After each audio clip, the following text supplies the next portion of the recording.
Xayrli Kasimova esladim. O'zingizni mashinangiz bo'ladi, o'zlari aytadilar deganlardi. Ismim Dilnoza, oilaliman.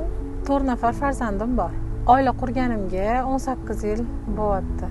Bugunga kelgunimcha ancha vaqtli ketdi.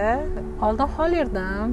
Juda xohish o'zi yetmas edi. Xo'jayinim tomonidan ruxsat bo'lmagan. Alloh izni bilan mashinalar o'zlari olib berdilar, o'zlari hammasini qilib berdilar. Hali mashinangiz bo'ladi deganlarida men hayron qolgan edim. Shunaqa ham bo'lar ekanmi deb. Halovatimiz yo'q edi oldin. Meni qo'rquvlarim kuchli bo'lgan, juda ham.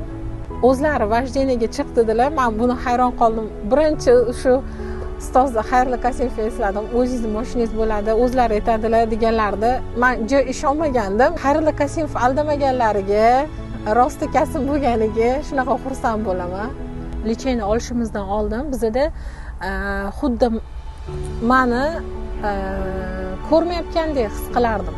Yonlarida bo'lsam ham meni ko'rmayaptilarmi, men haqimda o'ylamayaptilarmi deb o'ylardim-da.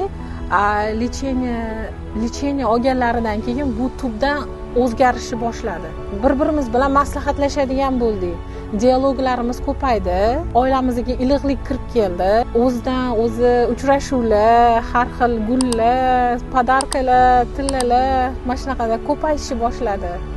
Men bilaman, mendek qiynalgan ayollar juda ko'p. Turmush o'rtog'ini e'tiborsizligidan, unga nisbatan qilinayotgan nohaqliklardan qiynalgan ayollar juda ko'p. Bu metodika aynan shu ayollar uchun.